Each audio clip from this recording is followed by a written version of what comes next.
بسم اللہ الرحمن الرحیم، ایاک نعبد و ایاک نستعین۔ میرے پاکستانیوں، جب میں سمجھتا ہوں کہ یہ اب حکومت کامیاب ہوگی سائفر کو دبانے کے لیے، کیونکہ سائفر کے اندر ایک ایسی چیز ہے جو ڈائریکٹلی یہ جو لوگ اس وقت حکومت کر رہے ہیں اور ان کے پیچھے جو سہولت کار تھا، یہ تو ڈائریکٹلی ان کے اوپر آتا ہے کہ انہوں نے ایک سازش کر کے ایک الیکٹڈ حکومت کرائی، لیکن یہ خود ہی اپنے پیر پہ کلہاڑی مارنے کے لیے ماہر ہیں۔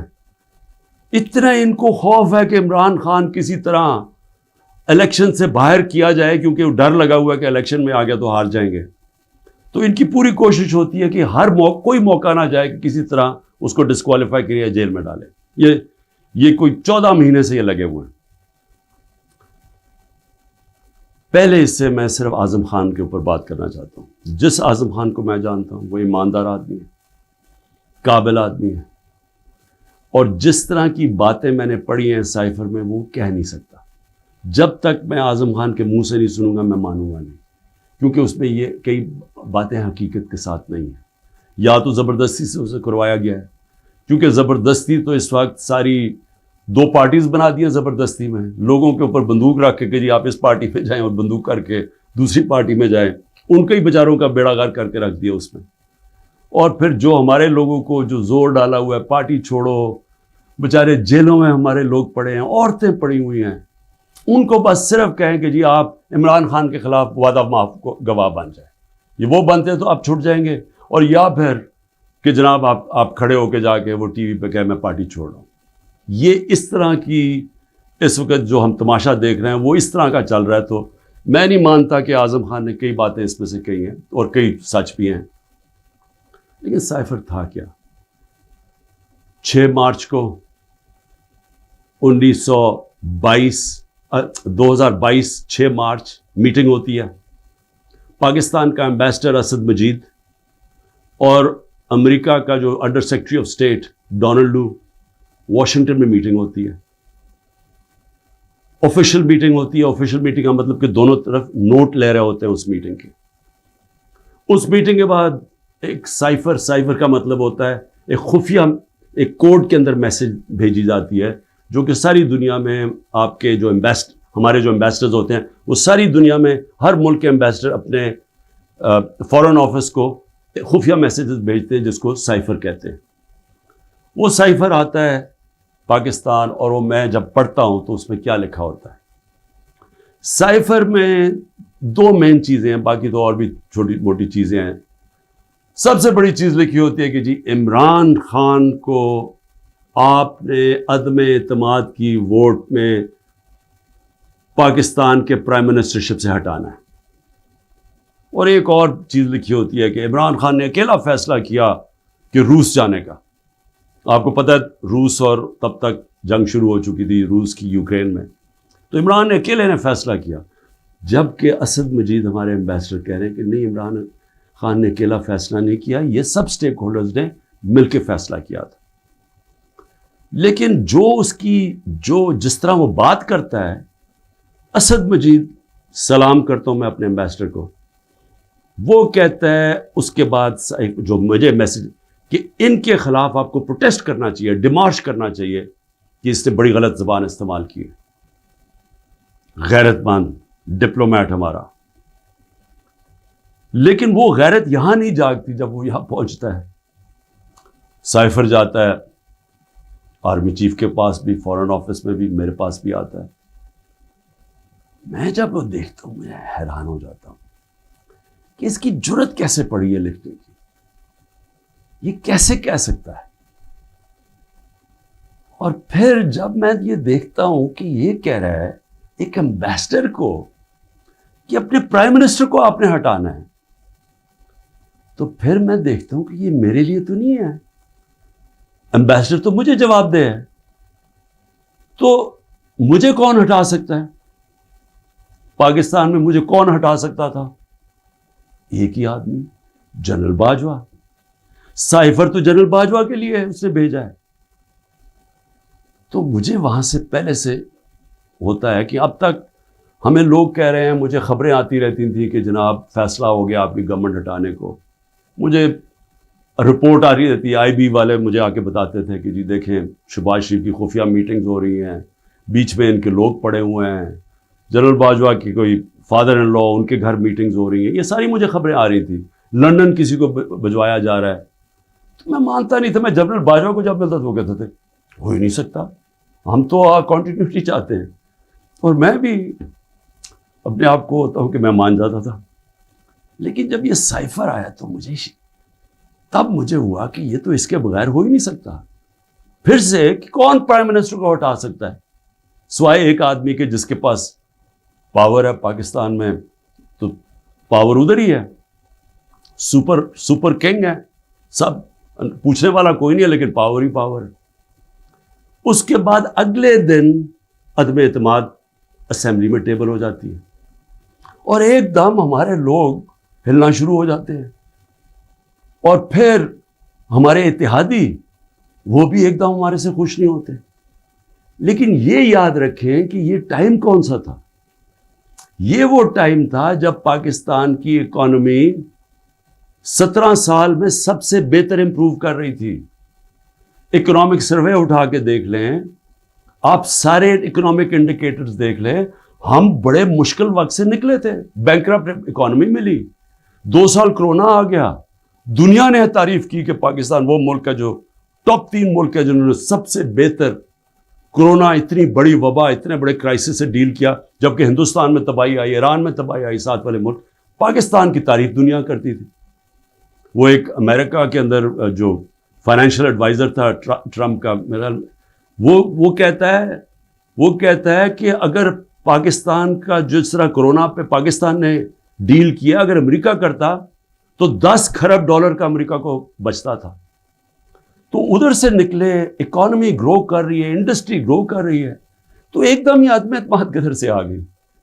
تو جس کو میسج دی تھی اس نے اپنا کام شروع کر دیا, ایجنسیز نے کام شروع کر دیا, ہمارے لوگوں کو میسیجز آنی شروع ہو گئی کہ جناب ISI کے لوگ ایکٹیو ہو گئے. مجھے جب آیا, میں جنرل باجوہ کے پاس گیا, میں نے کہا آپ کا لاہور والا جو آدمی ہے وہ ہمارے MNS کو کہہ رہا ہے کہ ہم نے ہاتھ اٹھا لیا ہے, اب آنے والی گورنمنٹ دوسری ہے, یہ شہباز شریف کی. میں جنرل باجوہ کو اچھا اس نے کہا ہے, میں ابھی اسے فارغ کرتا ہوں.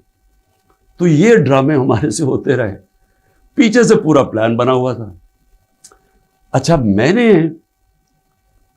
پہلے تو میں یہ کہوں کہ مجھے اتنا شرم آئی, مجھے پاکستانی ہوتے ہوئے میں آپ کو سچ بتانا چاہتا ہوں, مجھے شرم آئی کہ اس کی جرت کیسے ہوئی کسی چھوٹے ایک آفیشل کی کہ جو ہمیں اتنی بڑی دھمکی دے دے اور ایمبیسڈر کے ذریعے میسج بھجوائے کہ پرائم منسٹر کو ہٹا دو. لیکن اس کی غلطی نہیں تھی. شرم یہاں نہیں آ رہی تھی. جن لوگوں کی ذمہ داری تھی کہ قوم کی حفاظت کرنا, جس آدمی کی کہ قومی وقار کو بچانا, قومی غیرت, وہ ساتھ ملا ہوا تھا. اس نے ان کے, یعنی یہ سارا پلان ادھر سے شروع ہوا تھا. اور میں صرف اپنی قوم سے یہ کہنا چاہتا ہوں کہ دیکھیں, یہ یاد رکھیں کہ اب ایک چیز سمجھیں, جب اگر میں جنرل باجوہ کی تنقید کر رہا ہوں, اور یہ میں سارا ثابت کر سکتا ہوں کیونکہ مجھے پتہ ہے ساری چیزیں میرے اندر, ایک ایک چیز مجھے یاد ہے ہوا کیا, اس سے پہلے بھی اس کے بعد بھی. میں پاکستان کی فوج کی تنقید نہیں کر رہا, میں ایک آدمی کی کر رہا ہوں جو غلطی کی جس نے. یہ ہم بہت بڑا ظلم کر رہے ہیں اپنے ملک سے کہ ہم جنرل فیصل نصیر, مجھے پہلے سے پتا تھا کہ میرے اوپر, میں 6 ہفتے پہلے سے لگا ہوا تھا کہ مجھے انہوں نے قتل کرنے کی کوشش کرنی ہے اور دینی انتہا پسند کے نام. میری جلسوں کے اندر تقریریں تھیں. تو جب میرے اوپر اٹیمپٹ ہوتا ہے اور میں FIR لگواتا ہوں, مجھے پتا تھا کہ یہ پیچھے سب سے یہ تھا, ماسٹر مائنڈ تھا. اپنی FIR نہیں کٹوا سکا. جب JIT کے اندر یہ ثابت ہو گیا کہ ایک نے 3 شوٹر تھے, تو جو سارا حکومت کا جو انہوں نے کوشش کر رہے تھے کہنے کی جی دینی انتہا پسند ہے, وہ جب سارا وہ ان کا نیریٹو ہی ختم ہو جاتا ہے, تو انہوں نے JIT کو سیبوٹاج کیا. اور پھر میرے اوپر غداری کا پرچہ کر دیا ہے کہ جنرل فیصل نصیر کو میں نے ڈرٹی ہیری کیوں کہا, سائیکوپیتھ کیوں کہا, میرے اوپر غداری کا پرچہ لگ جاتا. میں پھر سے کہتا ہوں, کہ اگر ہم نے یہ کرنا ہے اپنے ملک کے ساتھ کہ کسی ادارے کو اگر میں کسی جج کی بات کروں گا تو میں ساری جوڈیشری کے خلاف ہو گیا، اس کا مطلب کیا، میں پولیس کے خلاف کروں گا تو ساری پولیس کو میں نے برا بھلا کہہ دیا. یہ تو ہم اپنے ملک کو تباہ کر رہے ہیں. یہ پلیز میری قوم پلیز آپ یہ سمجھ جائیں ایک بات، اگر معاشرے سے آپ تنقید ختم کرتے ہیں، آپ معاشرے کی قبر کھود دیتے ہیں. کیونکہ اصلاحات ہوتی کیسے ہے، انکوائری کیوں ہوتی ہے؟ حمود الرحمان انکوائری، جب ہمارا ملک ٹوٹا، ایسٹ پاکستان ٹوٹا، تو جب وہ انکوائری ہوئی، اگر اس کے اوپر عمل ہوتا کہ یہ ہم نے غلطیاں کی ہیں، اپنی اصلاحات کرتے، تو اس کے بعد پاکستان بڑی غلطیوں سے بچ جاتا. لیکن جرات ہی نہیں تھی فیس کرنے کی تنقید. ہم نے وہ اتنا بڑا ظلم کیا کہ 25 سال کے بعد وہ کدھر نکلی؟ حمود الرحمان ہندوستان کے اندر. اب جب یہ ہوا، میں کہتا گیا، میں نے ساروں کو کہا کہ اتنا بڑا ظلم ہو رہا ہے تو اس کے اوپر انکوائری ہو. میں نے چیف جسٹس صاحب کو میں نے وہ سائفر بھیجا کہ جی اس کے اوپر انکوائری کروائیں. نیشنل سیکیورٹی کاؤنسل کے سامنے رکھا. نیشنل سیکیورٹی کاؤنسل کے سامنے 30 مارچ کو میں نے رکھا کہ جی یہ ہے، سارے آرمی چیفز بیٹھے ہوئے تھے، سروس چیفز بیٹھے ہوئے تھے، سب کے سامنے رکھا کہ یہ اس نے لکھا ہے اور آپ کا ایمبیسڈر کہہ رہا ہے کہ ان کو پروٹیسٹ کرو کہ یہ کسی کی جرات نہیں ہونی چاہیے اس طرح کا، کسی بھی ایک ملک کو، آزاد ملک کو اس طرح کا زبان استعمال کرنی. انہوں نے کہا جی ہاں مداخلت تو ہوئی ہے، تنقید کی، امریکہ کو پروٹیسٹ بھی کیا نیشنل سیکیورٹی کاؤنسل نے 30 مارچ کو. میں نے پارلیمنٹ میں لے کے گیا کہ ان کیمرہ میٹنگ کروائی. میں نے کہا ان کے سامنے رکھو. اپوزیشن کو لیڈر ہی نہیں آیا اس میٹنگ پہ. شہباز شریف، آصف زرداری، انہوں نے بائیکاٹ کر دی. کیوں کی؟ کیونکہ ملے ہوئے تھے ساتھ، یہ اس کا حصہ تھے، یہ سازش کا حصہ تھے. کیونکہ کیا یہ پاکستان کے پرائم منسٹر کے خلاف ایک آدمی کہہ رہا ہے کہ اس کو ہٹاؤ، تو کیا یہ عمران خان چھوڑیں کسی بھی ملک کو اجازت دیتا ہے ایسے؟ کیا ایران کے اندر کسی کی جرت ہے کہ ان کے ایمبیسڈر کو کہے کہ جا کے اپنے پریزیڈنٹ کو ہٹا دے؟ یا ہندوستان میں کسی کی جرت ہے کہ کہے کہ یہ ایمبیسڈر کہہ کہ جی نریندر مودی کو ہٹا دے؟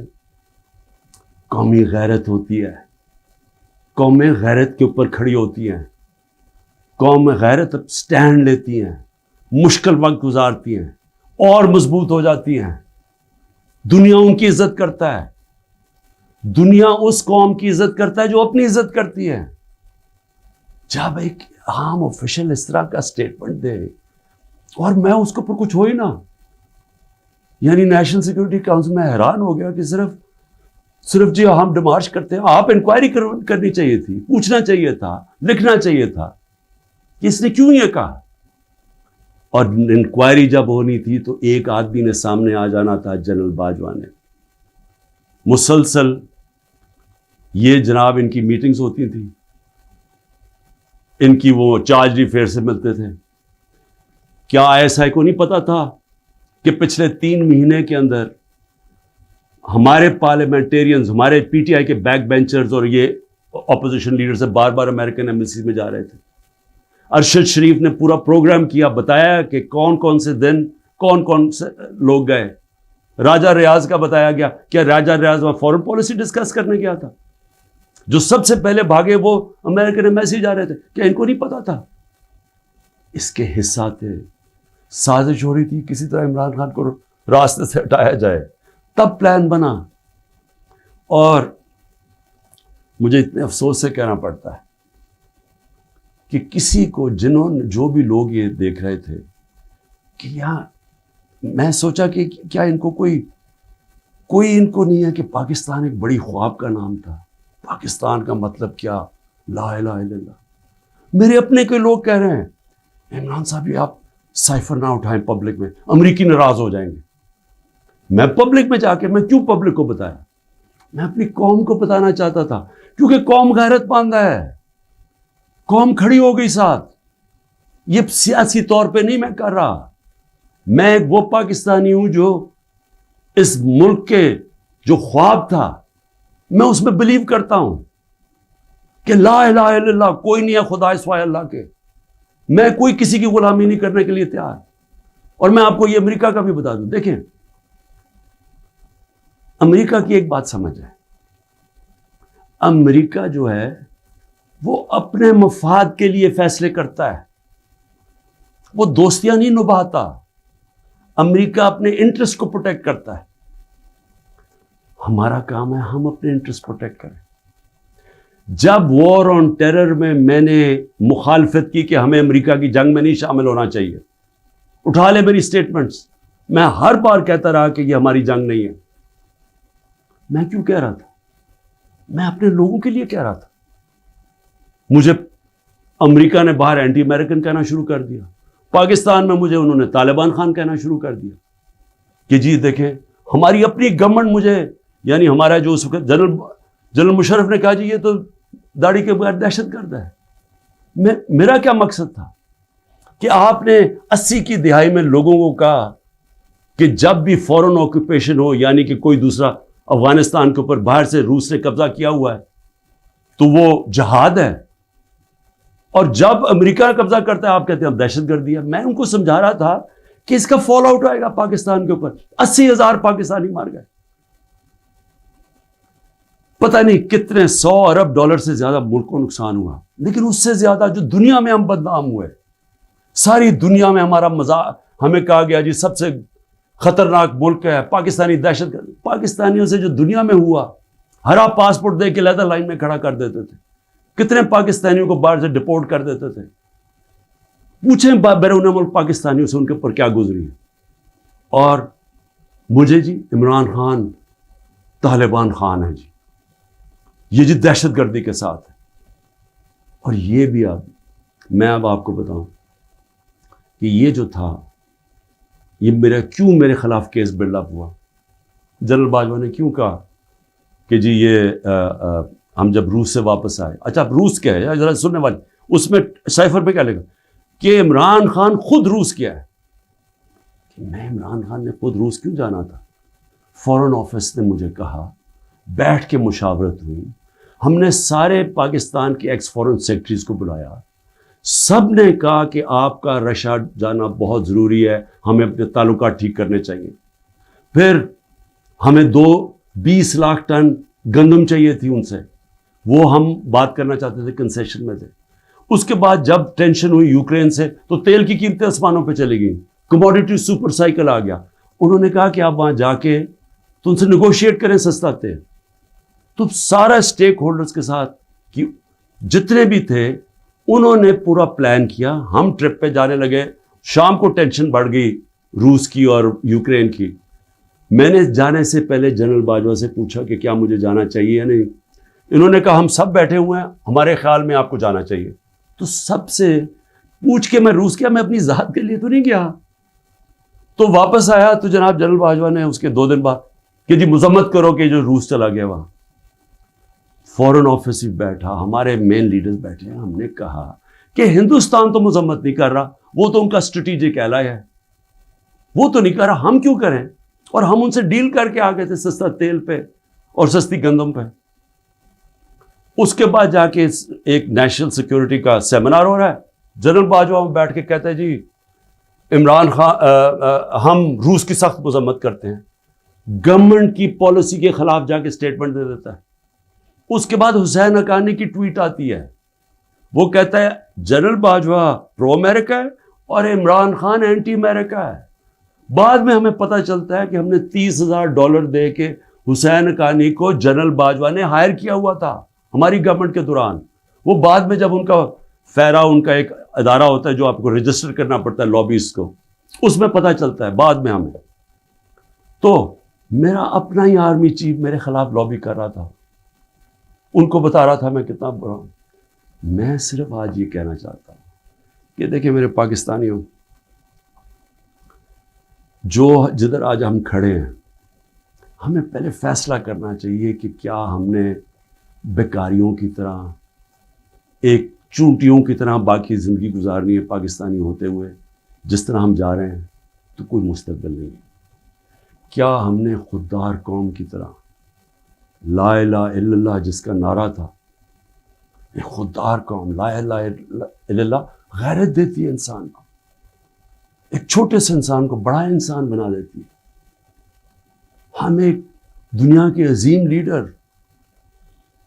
محمد مصطفیٰ صلی اللہ علیہ وسلم، جنہوں نے جب مسلمان کمزور بھی تھے تو انہوں نے 2 سپر پاورز کے سربراہ کو خط لکھا کہ میں اللہ کا پیغام لے کے آیا ہوں، اس پہ چلو گے تو تمہاری بہتری ہے۔ خوددار، اللہ سے صرف ڈرنے والے لوگ، ہمیں یہ کیا بنا دیا انہوں نے کہ جی اپنا ہی ملک کا آرمی چیف ان کو لکھ رہا ہے کہ جی دیکھیں عمران خان یہ اینٹی امریکن ہے۔ تو میں اپنی قوم سے آخر میں کہنا چاہتا ہوں کہ دیکھیں ہو کیا رہا ہے پاکستان میں، ایک ہی چیز ہو رہی ہے، سب کچھ، کوئی فکر نہیں ہے ملک کدھر جا رہا ہے، کوئی اس وقت فکر نہیں کہ ملک کے سارے ادارے تباہ ہو رہے ہیں، سارا صرف ایک 1 پوائنٹ ایجنڈا ہے کہ عمران خان کو کس طرح ڈسکوالیفائی کرنا اور جیل میں ڈالنا ہے، یہ ایجنڈا ہے۔ اس کے اندر یہ سائفر بھی آ گیا، یہ نہیں ان کو پتا کہ سائفر میں ان کی تباہی ہے، کیونکہ یہ سب ملوث تھے اس میں، یہ شہباز شریف بھی تھا، زرداری بھی تھا، ساروں کو پتا تھا سائفر کا، سارے میٹنگز کر رہے تھے امریکنوں کے ساتھ۔ اور اس کے اندر جو جنرل باجوہ کا رول ہے وہ سب کے سامنے آئے گا کہ انہوں نے کیا رول تھا اس کا، اور کیسے ایک حکومت جو اتنے سالوں کے بعد صحیح پرفارم کر رہی تھی، جو اکانومی ہماری آگے جا رہی تھی، اس کو گرا کے ایک وہ چوروں کو اوپر لے کے آئے ہیں جو 30 سال ملک کو چوری کر رہے تھے، لوٹ رہے تھے، جو 30 سال ملک کو، جو خود جنرل باجوہ ہمیں بتاتے تھے، جو ملک کی اسٹیبلشمنٹ جن کی چوریوں کی بتاتی تھی، جو ایک دوسری کی چوریوں کا بتاتے تھے، جن کی انٹرنیشنل دنیا میں ان کی چوریوں کے اخباروں میں اور کتابوں میں جن کا نام آتا تھا، ان کو لا کے اوپر بٹھا دیا۔ انکوائری سب سے بڑی یہ ہونی چاہیے اس سائفر کے اوپر، جو ایف آئی اے نہیں کر سکتی۔ اگر صحیح انکوائری کروانی ہے تاکہ ہم آگے یہ غلطیاں نہ کریں، تو انکوائری یہ ہونی چاہیے کہ یہ سازش میں کون کون شریک تھا، کہ گورنمنٹ گرا کے ایک ملک کی اکانومی کی تباہ کیا، آج پاکستان کو گھٹنوں پہ رکھ دیا۔ آج اگر ہم ان کی مدد نہ کرتے اور آئی ایم ایف سے نہ کہتے کہ آپ کی سٹینڈ بائی ایگریمنٹ کے ہم ساتھ ہیں، تو پاکستان ڈیفالٹ کر گیا تھا۔ ڈیفالٹ کرنے کا مطلب کہ آج لوگوں کا معاشی قتل ہو جانا تھا، جو ہو چکا ہے، اس سے دگنی مہنگائی ہو جانی تھی، بے روزگاری، یعنی سارا جو ہماری باہر سے فائنینسنگ ختم ہو جانی تھی، جو آگے آج ہی برے حالات ہیں، اس سے دگنے ہو جانے تھے۔ کون ذمہ دار ہے اس کا؟ انکوائری یہ ہونی چاہیے کہ کس نے کیا، کس پلیئر نے کیا کیا رول پلے کیا، یہ انکوائری ہونی چاہیے۔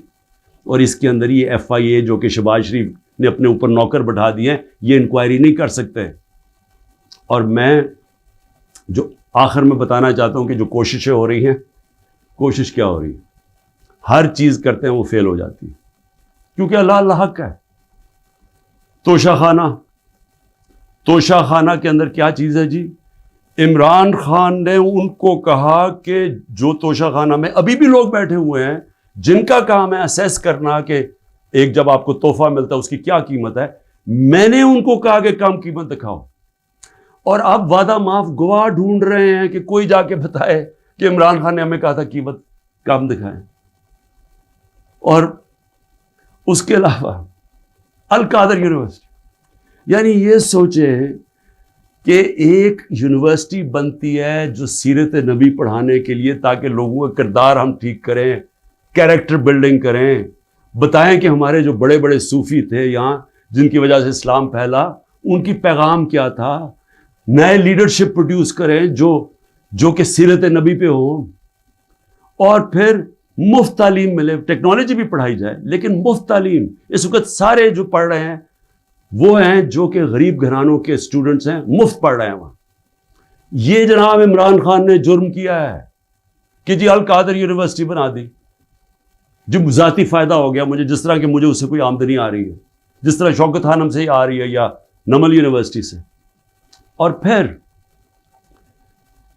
میرے اوپر پہلے ظلم کیا جاتا ہے اور میرے اوپر ہی کیسز کر دیتے ہیں۔ 9 مئی کو سپریم کورٹ کہتا ہے کہ عمران خان کے اوپر غیر آئینی اور غیر قانونی واردات کی گئی, مجھے وہاں سے اغوا کیا گیا, جو کمانڈوز مجھے وہاں سے لے کے گئے. سپریم کورٹ کا ورڈکٹ ہے. اور جس طرح مجھے ذلیل کیا, لوگوں کو مارا, ڈنڈے مارے, وکیلوں کو مارا, اس کے بعد ساری دنیا میں خبر دیکھا کہ مجھے ایک مجرم کی طرح پکڑ کے لے کے جا رہے ہیں, تو میرے اوپر 30 کیس ہو جاتے ہیں. جب میں 4 دن بند ہوتا ہوں اندر, جب جیل کے اندر, تو 30 کیس میرے اوپر ہو جاتا ہے کہ جی میری وجہ سے وہ جو رد عمل آیا. اور رد عمل نہیں آنا تھا کہ جب آپ ناانصافی کرتے ہیں, جو سپریم کورٹ کہتا ہے ناانصافی ہے, وہ جو بچارے نکلتے ہیں پرامن مظاہرے کرنے کے لیے, جو 27 سال سے ہم نے کیے ہیں, ان کے اوپر گولیاں چلاتے ہیں. 25 لوگ ہیں جن کو انہوں نے شہید کیا ہے. 16 کے پاس ہمارے پاس ڈیٹس ہیں, 9 غائب ہیں ابھی. 3 لوگوں کی ٹانگیں کٹتی ہیں, ایک آدمی پیرالائزڈ ہے اس وقت, کمر پہ گولی لگتی ہے. اور یہ کیا کرتے ہیں, اوپر سے انہی کے اوپر کیس بنا دیتے ہیں. ساری دنیا کے اندر اب ایک کوئی پولیس کی گولی لگی تھی نا ایک فرانس کے اندر, 4 دن سارے فرانس میں آگ لگی, 100 بلڈنگز اور گاڑیاں جلا دی لوگوں نے. تو کوئی پوچھ نہیں رہا کہ آپ پاکستانی نہیں تھے, اور 100 لوگوں کو گولیاں اور لگتے ہیں, اور جن کو ایک کو جس کو گولی لگتی ہے, ٹانگ کٹ جاتی ہے, اس کو پکڑ کے جیل میں ڈال دیتے ہیں. یہ کسی ملک میں اس طرح ہوتا ہے؟ یہ ظلم ہوتا ہے. اور پھر ضلع شاہ کا قتل ہوتا ہے, عمران خان کے اوپر قتل کا کیس ڈال دیتے ہیں. بعد میں جب پتہ چلتا ہے تشدد ہوا اس کے اوپر 26 جگہ, تو پھر کہتے ہیں ایکسیڈنٹ میں, پھر بھی میرے پہ کیس ڈال دیتے ہیں. کوئٹہ کے اندر ایک سارے کوئٹوں کا پتہ ہے, ذاتی دشمنی پہ ایک وکیل مارا جاتا ہے, عمران خان کے اوپر 302 قتل کیس ہو جاتا ہے. میں سوال یہ پوچھتا ہوں کہ کیا قوم یہ ناانصافی نہیں دیکھ رہی؟ اور یہ جو نظام آپ کر رہے ہیں, یہ سمجھ رہے ہیں کہ یہ بہت بڑا کوئی ڈنڈے مار کے اور خوف سے لوگوں کو اپنی طرف لے آئیں گے, یا لوگ ووٹ کسی اور کو دے دیں گے. یہ انسان ہے, یہ بھیڑ بکریاں نہیں ہیں. اور اس کے اوپر, اس نظام کے اوپر جو حضرت علی کا قول ہے وہ غور سے سن لیں. کفر کا نظام چل جائے گا, لیکن ظلم اور ناانصافی کا نظام نہیں چل سکتا. حکومتیں چلتی ہیں اخلاقی قوت پہ, ڈنڈے مار کے جانور چلتے ہیں. ڈنڈے مار کے نہیں چلوا سکتے آپ لوگوں کو. لوگوں کو اگر آپ یہ سمجھتے ہیں کہ اس کی ظلم کی وجہ سے یہ چوروں کو تسلیم کر لے گی قوم, جو 30 سال سے ملک کو لوٹ رہے ہیں, جن کے پیسے باہر پڑے ہیں, جن کی سارا یہ جیسے انہوں نے اقتدار سے لے پھر باہر بھاگ جانا ہے, تو اگر یہ سمجھتے ہیں کہ لوگ اس خوف کی وجہ سے ان کو تسلیم کر جائیں گے, مجھے ترس آ رہا ہے ان لوگوں کے اوپر جن کی یہ سوچ ہے. پاکستان زندہ باد.